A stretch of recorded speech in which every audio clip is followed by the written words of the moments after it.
And we are fortunate to have Andy Middlestead here. He is also a very familiar face to many of us. He is usually one of our standby people. He always takes the time to come and update this group on what's going on with assessments. His topic today is where do we land and where do we go next? So we're appreciative of him taking that time to do that. His background, if you are not familiar with him, he has basically overseen the development and administration of Michigan's assessment programs, but he also has background at the national level. He's a national leader in Smarter Balanced. He's worked on the National Conference of Student Assessment, a lot of expertise in the area of WIDA. So I'm going to go ahead. He has OC, the Office of Career and Technical Education background as well. So he's got a wealth of knowledge, and I'm going to turn it over to Andy. Hey, everybody. Good afternoon. Glad to see you this afternoon. Yeah, a wealth of knowledge, lots of battles we've certainly all been through in the state assessment world. I'm here. I have a few slides that I will work to share here. Start this beginning. So hopefully everybody can see that. I have just a few slides. The bulk of my time today, of my 28 minutes that we have, is just want to be available to answer questions if anybody has questions. But let me run through slides a little bit here that basically covers, I think the session title talked about where did we land, and I think we all know that at this point, but let me walk through a little bit of what's happened in the last few months. So if you're keeping tabs on all the press releases and memos and things that were coming out of the department, this is kind of the timeline that we had regarding requesting waivers from the U.S. Department of Ed around assessment and accountability. So we submitted a large waiver at the end of January there on the 25th. That was a waiver to relieve us of assessment and accountability measures. Later on, between then and March, U.S. Department of Ed put out a template for an accountability waiver that states could use. This template was similar to what they gave us last year in the spring of 20. It's basically a brief short form to ask for a waiver around certain things, but this year it only covered accountability measures. And this is where many of you may have seen in the news things that, you know, US Ed says we must still test and things. You know, US Ed didn't technically say that in this letter, but they did say, we think people can be testing, but here's some flexibility around accountability. So we did submit a supplemental waiver just for accountability using that template on March 19th. We had lots of meetings with US Ed over the several weeks after that. We shortly received an approval of that accountability request on March 26th. And on April 6th, that's when we did receive a denial of our January 25th waiver that said, you know, we still need to test. So where did that land us with some things? This is a table that we've used a couple different times that kind of summarizes last year and this year in terms of waiver status. Now, so if you see in the 1920 column at the federal level, both accountability and assessment were waived. At the state level, accountability was technically not waived, but testing was waived at the state level. On the right, this year, federal accountability was waived, assessment was not waived. Accountability at the state level has not been waived as of this point. And technically, if the feds don't waive assessment, there's not a whole lot of point in trying to waive it at the state level. So I put that down there as not applicable. What does that mean? So if you look at the federal level on the left-hand side, what has been waived, we do know that the 95% participation requirement for accountability has been waived by the feds. Our accountability index system, you know very well that in our state we have multiple accountability systems at this point. The index system has been waived for this year from the feds.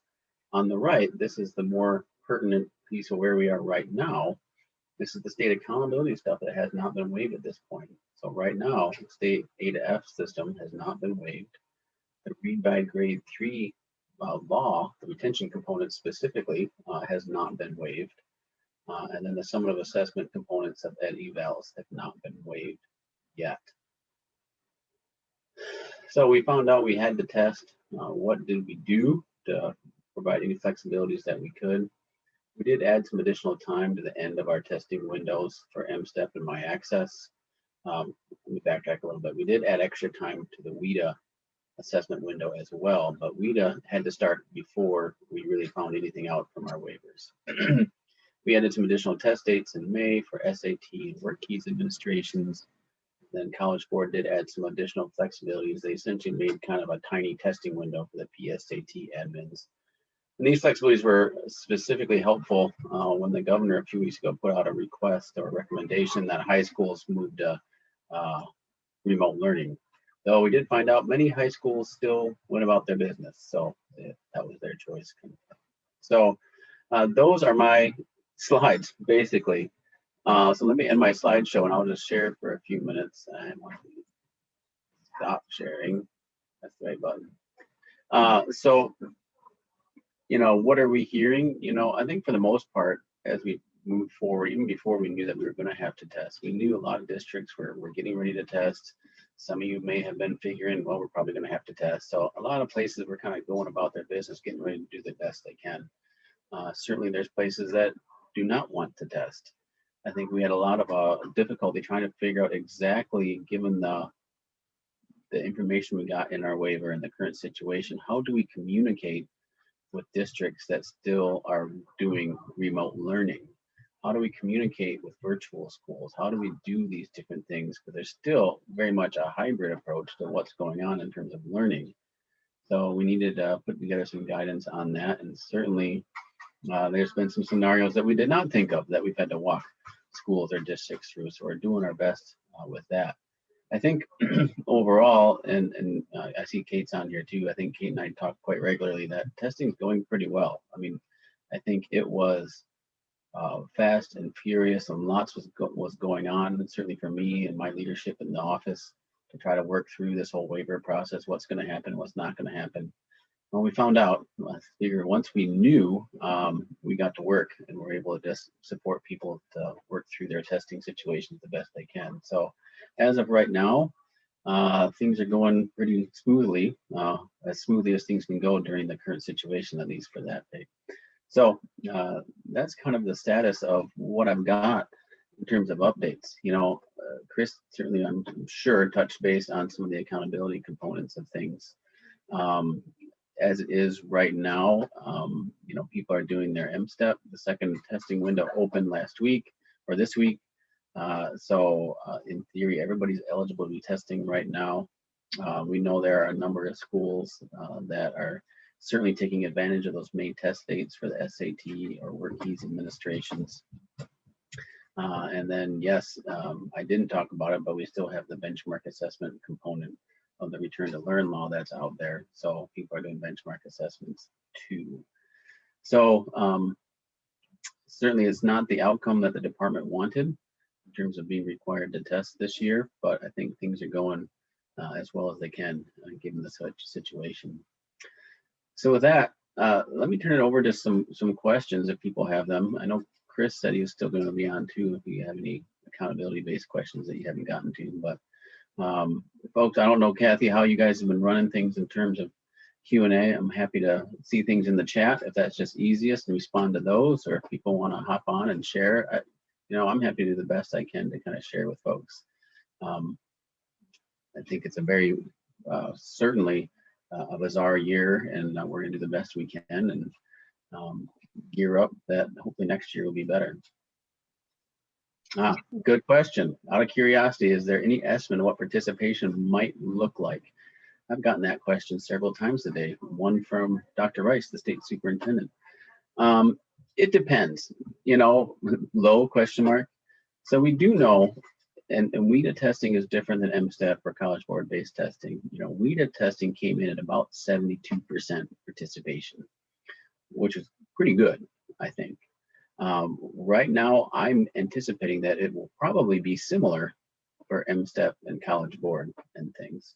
I don't have an idea. I don't want to guess on what my access participation will look like, but I think it's looking pretty good. I mean, the schools jumped right off and started testing like they normally do. So I'm guessing about 70%. Depends on who you talk to. I mean, some people will say, we'll give you a number of 40. Some people will say 50. You know, I think at the end of the day, I would guess would be somewhere between 65 and 70, but that's just a guess, you know, based on what we saw with WIDA and kind of what we're seeing out of the gate in terms of testing quantities. Good question.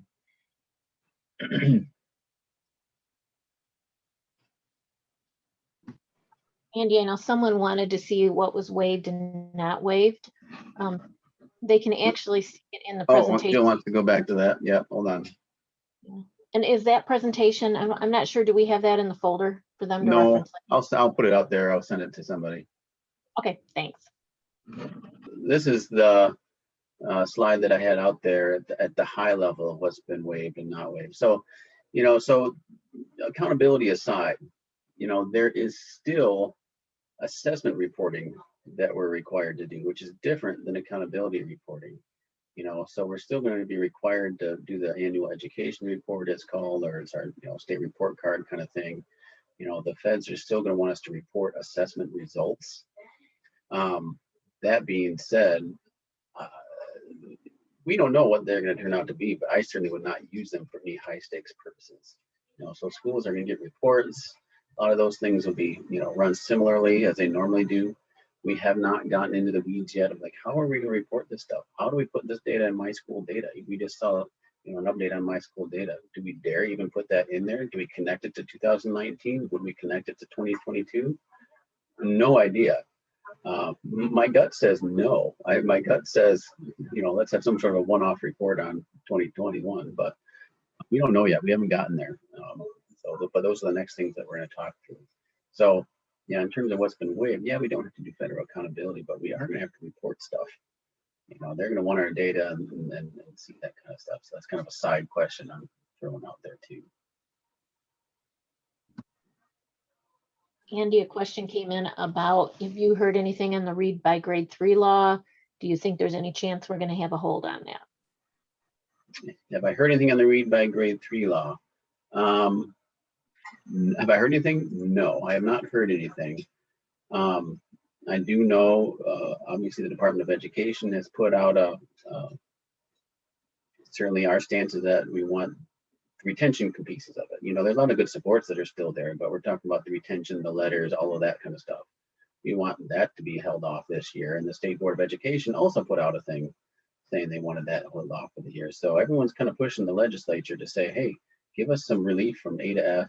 Those three things let's see if I can work the slides. Got too many windows open. These three things on the right-hand side, MDE and the state board kind of sent a resolution to the legislature saying we need relief from these. Now, whether that happens or not up to us. I mean, that's going to be up to the legislature because it's a law. I don't know what my gut tells me. I know if we want to stop that, we got to stop the train soon because, it's a systematic process and things. So I don't know. I hope it does, to answer Ryan's question about read by grade 3. Yeah, and there was a question about, is the legislators. Oh, yeah. All right.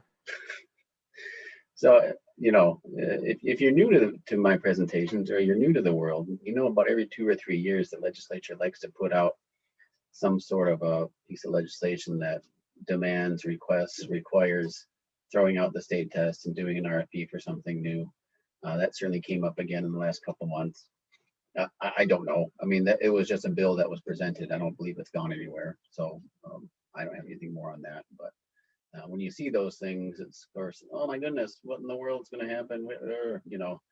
That piece of legislation actually had words as of January, someday, maybe 2022, the words MSTEP shall never be uttered again in the state of Michigan, kind of thing. So it's just, we see it, but it's about every 3 years, that kind of thing pops up. So I don't know. It doesn't have legs right now, but I've seen things happen before. Jonathan, is there already a communication plan about MDE when accountability assessment results? Is there a plan yet? No, not yet. This falls into the bucket of these are the things that we have to think through and plan now that we are testing. One of the things we're trying to figure out right now is where are we going to publish results? I talked about it a little bit. Where are we going to publish results? Are there places we actually would not put data? I don't know.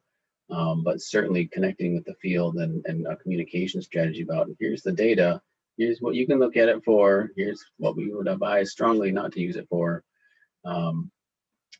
So we would want to help with that. And then Can we have anyone needing access a survey verifying that they understand the results? I don't know if I'm understanding you right, Jonathan, but I think I love a yes or no box. Do you agree that you will not do anything silly with this data and understand that this is a unique year? It's going to be important to message it the right way. Stan says, what are you hearing on a timeline for the process of reviewing the return to learn benchmark assessments data? So Stan, I see two parts of your question. So the return to learn benchmark assessment data. So we know this data has to go into the data hubs in June. MDE and CEPI are required to produce a report for the legislature by, I think it says September 1st right now, September, certainly. So that's the timeline of it. You know, what the legislature is going to do with that, the legislature reviewing the data. We have to submit a report to them in September. What they do with it after that, I have no idea. This is always a hard thing for the department in lots of places. Like, you know, we put these reports together and we hope the people that ask for them really read them and do good things with them, but you never know. So I do know we're gonna have to put together this report. We're working on it with CEPI, and we're also working on it with EPIC from Michigan State, their research group to run the analysis and put this report together. Andy, do you know, are they looking at student level data, aggregate data? I keep hearing different pieces of information about what they're actually going to be looking at. Well, it's a difficult thing. So one of the things we're wrestling with is the law talks about districts submitting aggregate level data to the data hubs and us producing a report with that, right? So that's one thing, aggregate data. But then the legislation also talks about the percent of students that are learning at least one grade level behind, however we would decipher that. So we're working through a lot of different things, trying to figure out how in the world do we do this report. We want to, it says just aggregate level data, and that's a good thing. So those are a lot of the conversations we're trying to sort through and figure out, do we need to talk to the legislature? What do they really mean? You know, because we want to honor the aggregate level thing, but at the same time, aggregate data is aggregate data. So that's something we're working through right now, because yeah, we're hearing different things and we're talking different things because the law kind of touches on two different versions of the same thing, and we're trying to do our best to just work with an aggregate level report. Okay, so MDE is pursuing the aggregate level, not the student level. Is that what you're saying? I can't tell you what I can't tell you for sure what we're pursuing or not. We're just trying to figure out how to do this report and, you know, honor the law the best we can. Okay, and then the return to learn benchmark assessments were paid for this year. Is their intent, or have you heard anything about next year? So the return to learn benchmark assessment. So for this 2021 school year, the deal was, is we know that there's 4 approved, quote approved assessments, you know, that could be used for return to learn, but then you also could do your own local one if you wanted to. So still a world of do whatever you want. So this year, you know, if you used 3 of those tools, you had to pay for them yourself, but we did provide the Smarter Balance benchmarks through DRC at no cost.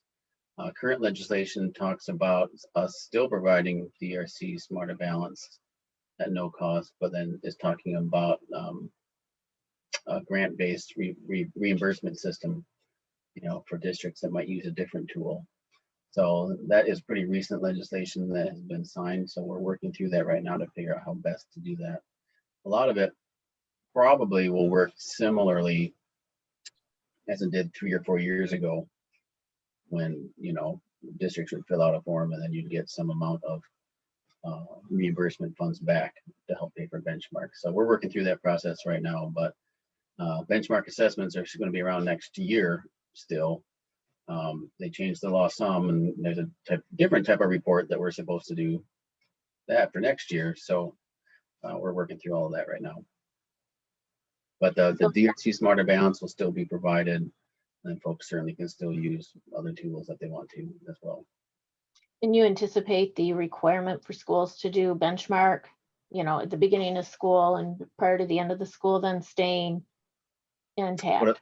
That's what it looked like, yes. Okay. Yeah, one of the things that in the last good 8 years, it is hard to keep track of what each year looks like in terms of benchmark or interim assessment. What can we do? What can we not do? Is there money for it? Is there not? Is there data reporting? Is there not? It's hard to keep up. So I appreciate everyone trying to be patient as we work through yet another version of this legislation for the 21-22 school year.